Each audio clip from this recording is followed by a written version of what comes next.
ಚಿಕ್ಕಬಳ್ಳಾಪುರದಲ್ಲೂ ಕೂಡ ಪ್ಯಾಲೆಸ್ತೈನ್ ಧ್ವಜವನ್ನ ಪ್ರದರ್ಶನ ಮಾಡಿದ್ದಾರೆ. ಮುರುಗಮಲ್ಲ ದರ್ಗಾ ಉರುಸ್ ವೇಳೆ ಪ್ಯಾಲೆಸ್ತೈನ್ ಧ್ವಜ ಹಾರಾಟ ಆಗಿದೆ.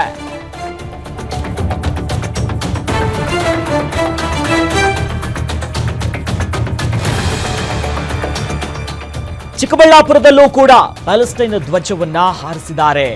ಮುರುಗಮಲ್ಲ ದರ್ಗಾ ಉರುಸ್ ವೇಳೆ ಈ ರೀತಿಯಾಗಿ ಪ್ಯಾಲೆಸ್ತೈನ್ ಧ್ವಜ ರಾರಾರಿಸಿದೆ. ಚಿಕ್ಕಬಳ್ಳಾಪುರದ ಚಿಂತಾಮಣಿ ತಾಲೂಕಿನ ಮುರುಗಮಲ್ಲ ಗ್ರಾಮದ ಸರ್ಕಾರಿ ಗಂಧೋತ್ಸವ ವೇಳೆಯಲ್ಲಿ ಪ್ಯಾಲೆಸ್ತೈನ್ ಧ್ವಜ ಹಾರಾಟ ಆಗಿರುವುದು ಬಹಳಷ್ಟು ವಿವಾದಕ್ಕೆ ಕಾರಣ ಆಗಿದೆ. ಸದ್ಯ ಪ್ಯಾಲೆಸ್ತೈನ್ ಧ್ವಜ ಹಾರಾಟ ಅದನ್ನ ಮಾಡಿ ಸೋಷಿಯಲ್ ಮೀಡಿಯಾದಲ್ಲಿ ಅಪ್ಲೋಡ್ ಮಾಡಿದ್ರು. ಕಿಡಿಗೇಡಿಗಳ ವಿರುದ್ಧ ಈಗ ಕ್ರಮ ಆಗಲೇಬೇಕು ಅಂತ ಹಿಂದೂ ಪರ ಸಂಘಟನೆಗಳು ಆಕ್ರೋಶವನ್ನ ಹೊರಗಾಕ್ತಿದ್ದಾರೆ, ಆಗ್ರಹ ಮಾಡ್ತಿದ್ದಾರೆ. ರಾಷ್ಟ್ರ ದ್ರೋಹಿಗಳನ್ನ ಕೂಡಲೇ ನೀವು ಬಂಧಿಸಬೇಕು, ಇವರನ್ನು ಸುಮ್ಮನೆ ಬಿಡಬಾರದು ಅಂತ ಹಿಂದೂ ಪರ ಸಂಘಟನೆಯವರು ಆಕ್ರೋಶ ಹೊರಗಾಕ್ತಿದ್ದಾರೆ. ನೋಡಿ ಎಂಥ ಮನಸ್ಥಿತಿಗಳು. ಸರ್ಕಾರಿ ಗಂಧೋತ್ಸವ ಕಾರ್ಯಕ್ರಮ ಆಗ್ತಿರುತ್ತೆ. ಈ ಸಂದರ್ಭದಲ್ಲಿ ಪ್ಯಾಲೆಸ್ತೈನ್ ಧ್ವಜವನ್ನ ರಾರಾಜಿಸುವಂತೆ ಹಿಡ್ಕೊಂಡು ಖುಷಿಯಲ್ಲಿ ಜೋಶಾಗಿ ಹಾಡಿಸಿದ್ದಾರೆ. ಅವಶ್ಯಕತೆ ಇತ್ತ?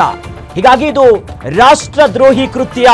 ಇವರೆಲ್ಲರನ್ನ ಕೂಡ ಕೂಡಲೇ ಅರೆಸ್ಟ್ ಮಾಡಬೇಕು, ಬಿಡಬಾರದು ಅಂತ ಹಿಂದೂ ಪರ ಸಂಘಟನೆಗಳು ಆಕ್ರೋಶವನ್ನ ಹೊರಗಾಕ್ತಾ ಈಗ ಆಗ್ರಹ ಮಾಡ್ತಿದ್ದಾರೆ. ನೋಡಿ ಒಂದು ಕಡೆ ನೋಡಿ ದೃಶ್ಯದಲ್ಲಿ ಗಮನಿಸ್ತಾ ಇದ್ದೀವಿ. ನೋಡಿ ಪ್ಯಾಲೆಸ್ತೈನ್ ಧ್ವಜ ಚಿಕ್ಕಬಳ್ಳಾಪುರದಲ್ಲಿ ಇದನ್ನ ಹಾರಿಸುವಂತ ಅವಶ್ಯಕತೆ ಇತ್ತ? ಹಬ್ಬ ಮಾಡ್ಲಿ, ಖುಷಿ ಸಂಭ್ರಮ ಹೌದು, ಬಟ್ ಆ ಬೇರೆ ದೇಶದ ಬಾವುಟವನ್ನ ಇವರು ಹಾರಿಸ್ಕೊಂಡು ಯಾವ ರೀತಿ ವಿಕೃತಿಯನ್ನ ಮೆರೀತಾರೆ? ಏನ್ ಸಂಬಂಧ ಇದೆ ಇದಕ್ಕೆ? ನೋಡಿ ಬಹಳಷ್ಟು ವಿವಾದಕ್ಕೆ ಕಾರಣ ಆಗ್ತಿದೆ. ಒಂದು ಕಡೆಯಲ್ಲಿ ಈಗಾಗಲೇ ಮದ್ದೂರ್ನಲ್ಲಿ ನೋಡಿದ್ವಿ, ಕಲ್ಲು ತೂರಾಟ ಸಂದರ್ಭದಲ್ಲಿ ಕೋಮು ಸೂಕ್ಷ್ಮವಾಗಿ ಪರಿವರ್ತನೆ ಆಗ್ತಿದೆ. ಈತ ಬೆಳಗಾವಿಯಲ್ಲಿ ನೋಡೋದಾದ್ರೆ MES ಪುಂಡರು ವಿಸರ್ಜನೆಯ ಸಂದರ್ಭದಲ್ಲಿ ಗಣೇಶ ಹಬ್ಬದಲ್ಲಿ ಜೈ ಜೈ ಮಹಾರಾಷ್ಟ್ರ ಅಂದ್ಕೊಂಡು ಅವರೊಂದು ರೀತಿ ಮನಸ್ಥಿತಿ ಹೊರಗಾಗ್ತಿದ್ದಾರೆ.